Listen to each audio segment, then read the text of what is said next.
আল্লাহ মালাকুল মাউত কে বলবেন, মালাকুল মাউত কি অবস্থা? বলবে সব শেষ। মাইয়াপ্পা, কে বাকি? মালাকুল মাউত বলবে জিনেরা বাকি, যাদেরকে দেখা যায় না। আল্লাহ বলবেন জিনদেরকেও শেষ করে ফেলো, রুহু কবজ করো। মালাকুল মাউত আজরাইল জিনদের রুহু কবজ করবে। আল্লাহ এবার জিজ্ঞেস করবে, ইয়া মালাকাল মাউত আখবিরনি মাইয়াপ্পা, এবার বলো আর কে বাকি? মালাকুল মাউত বলবে, আল্লাহ মানুষগুলো সব শেষ, জিনগুলাও শেষ, এবার বাকি ইবলিস শয়তান। কে বাকি? ইবলিসরেও শেষ করো, ইবলিসও শেষ। আল্লাহ আবার জিজ্ঞেস করবেন, ইয়া মালাকাল মাউতি মাইয়াপ্পা, আর কে বেঁচে আছে বলো? মালাকুল মাউত বলবে, আল্লাহ আপনার কথা অনুযায়ী পৃথিবীর সব মানুষের রুহু কবজ করলাম, সব জিনদের রুহু কবজ করলাম, ইবলিসের রুহু কবজ করলাম, এখন আছে শুধু ফেরেশতা। আছে কারা? যাও ফেরেশতাদের রুহু কবজ করো। ফেরেশতাদের রুহু কবজ হয়ে যাবে। এবার আল্লাহ জিজ্ঞেস করবেন, ইয়া মালাকাল মাউত আখবিরনি মাইয়াপ্পা। মালাকুল মাউত বলবে, আল্লাহ আপনার কথা মতো ধরে ধরে সব শেষ, ফেরেশতাও শেষ, 4 জন ছাড়া। কয়জন ছাড়া? জোরে বলেন, কয়জন ছাড়া? ইসরাফিল, জিব্রাইল, মিকাইল, আজরাইল। আল্লাহ এই 4 জন আমরা বাকি। আল্লাহ বলবে, যাও ইযহাব ইনতালিক ইলা জিবরিল ওয়াকবাদ রূহা, জিব্রাইলের রুহু কবজ করো। ইযহাব ইলা ইসরাফিল ওয়াকবাদ রূহা, ইসরাফিলের রুহু কবজ করো। ইযহাব ইলা মিকাইল ওয়াকবাদ রূহা, রুহু কবজ করো। ওই 3 ফেরেশতাও শেষ। এবার আল্লাহ তাআলা জিজ্ঞেস করবেন, ইয়া মালাকাল মাউত আখবিরনি মাইয়াব্কা, হে মালাকুল মাউত আর কে বাকি আছে বলো?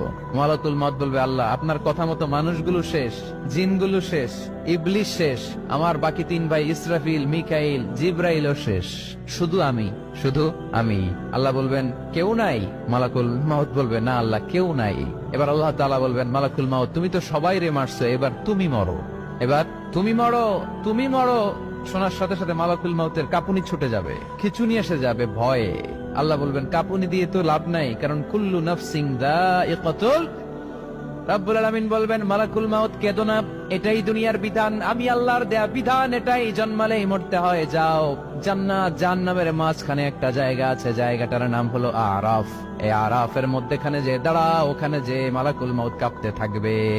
মালাকুল মাউত বলবে, আল্লাহ সৃষ্টির শুরুতে যদি জানতাম, সৃষ্টির শুরুতে যদি জানতাম সবাইকে মৃত্যুদান করার পরে, রূহ কবজ করার পরে আমাকেও মরতে হবে, তাহলে এই কঠিন দায়িত্বের ব্যাপারে আপনার কাছে ক্ষমা চাইতাম।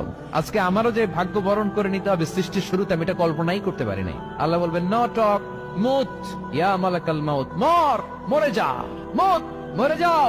বলার সাথে সাথে মালাকুল মাউত এক বিকট চিৎকার হাঁকিয়ে মরে যাবে। মালাকুল মাউতের চিৎকারটা সেদিন এত ভয়ঙ্কর হবে, বিষ্ণু ইসা ইসলাম বলেন, ওই চিৎকারের আওয়াজ যদি পৃথিবীর মানুষেরা কান দিয়ে শুনতে পেত, তাহলে কিয়ামত সংগঠিত হওয়ার জন্য আলাদা করে ইসরাফিলের সিঙ্গার প্রয়োজন হতো না। ওই চিৎকারের আওয়াজে প্রতিটা মানুষ কানের পর্দা ফেটে ওই জায়গায় লাশ হয়ে পড়ে যেত। এবার ডানে বায়ে সামনে পেছনে উপরে নিচে কেউ নাই, একজন ছাড়া। জোরে বলতে হবে, তিনি কে?